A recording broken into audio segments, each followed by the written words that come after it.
In the world of paranormal investigations, a new kind of star emerged, but not without its price.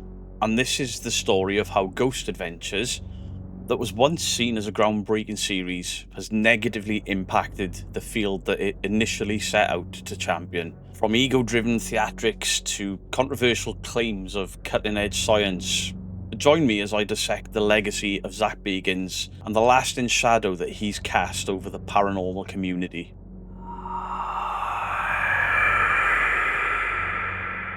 Since its inception in 2008, Ghost Adventures has become a household name in the world of paranormal investigations. The show has given audiences a dramatic, in my opinion, theatrical approach to ghost hunting, and it's led by the enigmatic Zap Agins. But what started as a passionate dive into the unknown has for many devolved into a spectacle-driven sideshow that, to me, prioritises shock value over any substance or any research. In many ways, Ghost Adventures has shifted the focus of paranormal research from curiosity and explanation to this adrenaline-fueled entertainment. From intense jump scares to these really dramatic monologues, each episode seemingly designed to thrill more than genuinely investigate the paranormal. And this shift has not only misrepresented the work of real investigators, but has also influenced countless imitators, primarily on platforms like YouTube. And these people follow the Baggins formula, style over substance.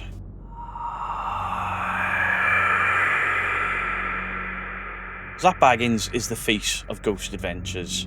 He started out as an enthusiastic filmmaker exploring the paranormal. However, as the show grew in popularity, so did Baggins' reputation and arguably his ego.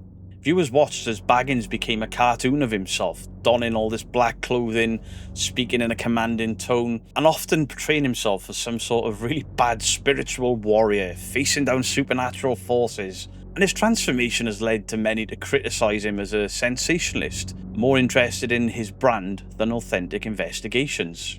Baggins' increasing self-importance often manifests itself in problematic ways. Rather than approach locations and the histories with sensitivity, he frequently frames himself as this lone figure daring to challenge the darkness. And this self-grandiose approach has caused friction with locals and experts, especially when he inaccurately describes historical events or sensationalizes tragic stories for the sake of drama. For instance, in some episodes he has implied that horrific acts of violence or cruelty took place where there is no historic record, and he's upset locals with trivializing real-life trauma for entertainment.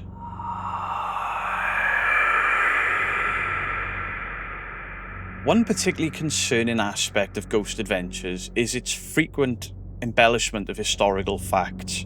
They warp events or add elements to folklore without any basis.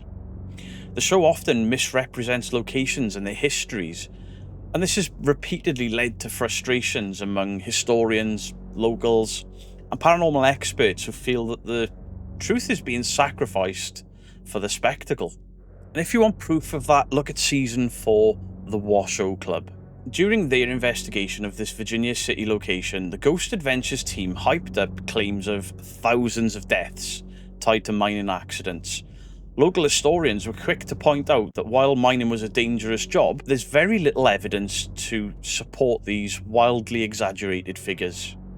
Then look to season 5, The Villisca Axe Murder House. In Ghost Adventures' portrayal of this infamous murder scene, Baggins and team leaned really heavily into the narrative of a sinister, otherworldly presence. While the tragedy is indeed disturbing, the show focuses on demonic explanations, and that detracts from the historical reality of an unsolved human crime. And this should always be explored with far more sensitivity than Ghost Adventures seem capable of. These inaccuracies, they can be harmful, not only because they misinform a large audience, but also it erodes the trust of locals, who often see these investigations as an opportunity to share their town's true history, and instead, many are just left feeling exploited by the show's sensationalism.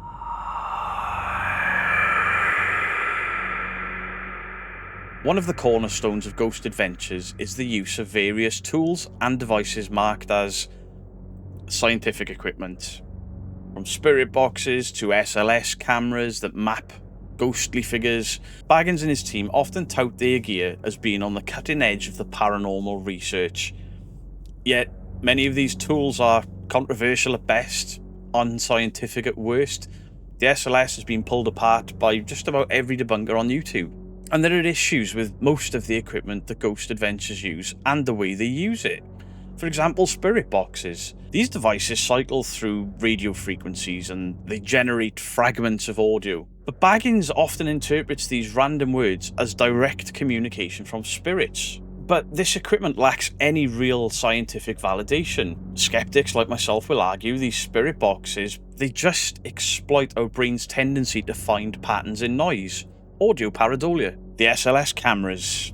These cameras use structured light sensors to detect human-like shape. But while Baggins presents them as advanced, I'll argue that they often map objects incorrectly. They're designed for gaming consoles. They interpret random patterns as figures, arms of chairs, etc., and this misleads the viewers into seeing paranormal entities where there are none. Really Haunted has made a career out of this. And Baggins' promotion of this equipment as definitive proof. Baggins' promotion of this equipment as definitive proof has inspired a lot of amateur investigators to adopt these dubious methods. Consequently, entire communities of ghost hunters now focus on all of these unreliable devices, and then they are sidetracking their own potential legitimate research because they believe in a lie.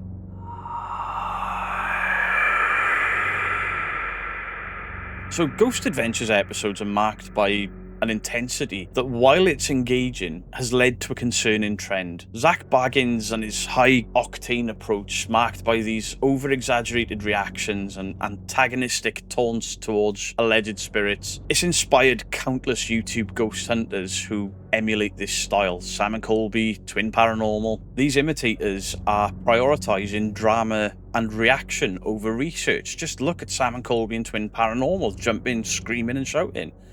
And it's leading to this diluted misrepresentation of the paranormal field. Ghost Adventures' influence has led to a generation of paranormal investigators who see screaming at empty rooms as legitimate ghost hunting. While these videos may be entertaining to some, they undermine efforts by serious researchers or even serious ghost hunters who aim to bring credibility to paranormal studies or to bring a more legitimate style of video.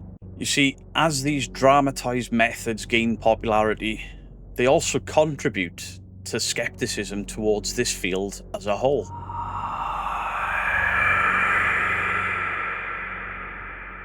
So we move on to the Zap Agins Haunted Museum in Las Vegas.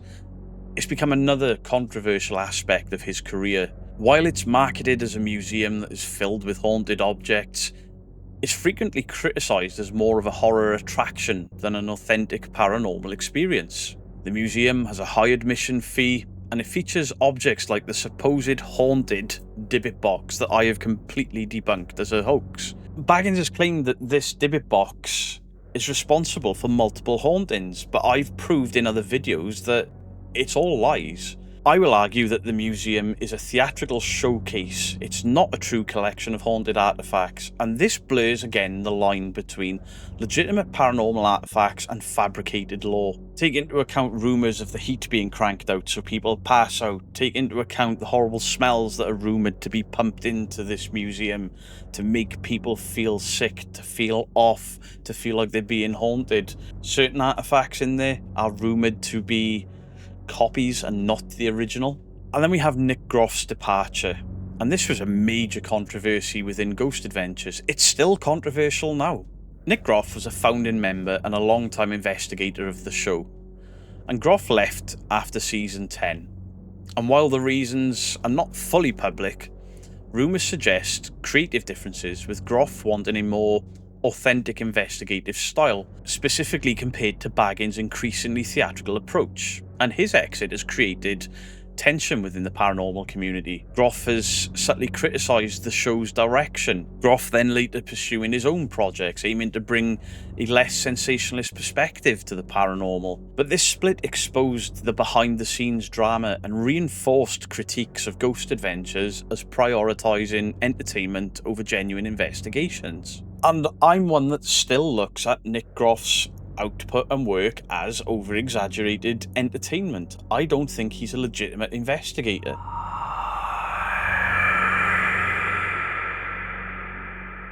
Over the years, there have been many accusations of fabrication, and they have dogged Ghost Adventures. Some former crew members and guests have claimed that certain scenes and sounds were staged to enhance drama. The show's use of editing, especially with EVP recordings, has led for many skeptics to argue that much of what is being presented as evidence is manipulated to appear more compelling. So let's look at the Demon House. I've covered this if you want a deeper dive into this. But this infamous episode centered on a house built in Indiana that Baggins purchased after hearing about rumors of a demonic possession. And this investigation became the show's most dramatic and controversial cases. Many experts were questioning the legitimacy of the alleged events. Several participants have since claimed that the events were exaggerated or worse, fabricated entirely for shock value. I covered this in great detail in my episode, which I will link in the description down below.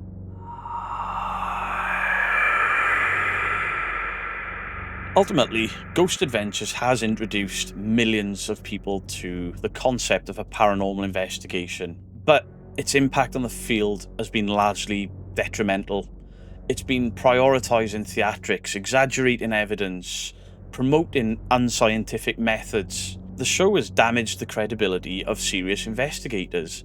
Zap Agins' larger-than-life persona and his huge ego have only amplified this effect, and it's drawn in these imitators who continue to misrepresent the paranormal field.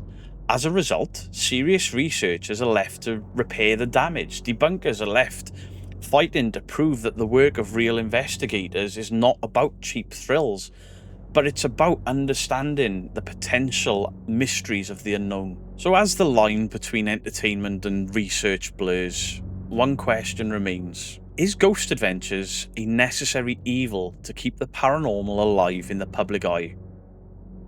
Or is it a dangerous distortion that's holding it back? Let me know what your thoughts are in the comment section down below. Is Ghost Adventures a necessary evil that brings eyes into the field?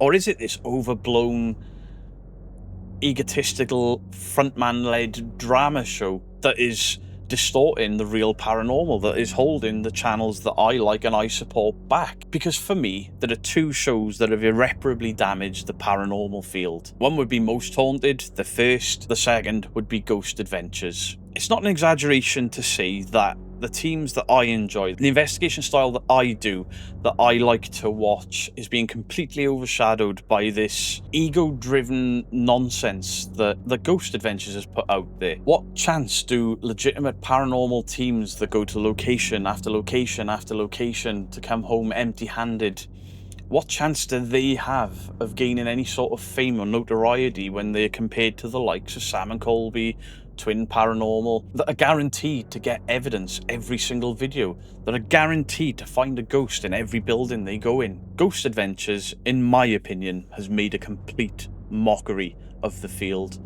Mr. Gray has recently put out a fantastic video where he asks the question, has the paranormal lost its allure? Because everybody can just go and find ghosts now with their mobile phone, with REM pods, with EMF detectors. Because before the internet, before YouTube, if you wanted to learn about paranormal investigations, as Mr. Gray rightly pointed out, you had to stay up late on certain nights of the week to find these shows. And that added a bit of mystery and a bit of fear about the paranormal.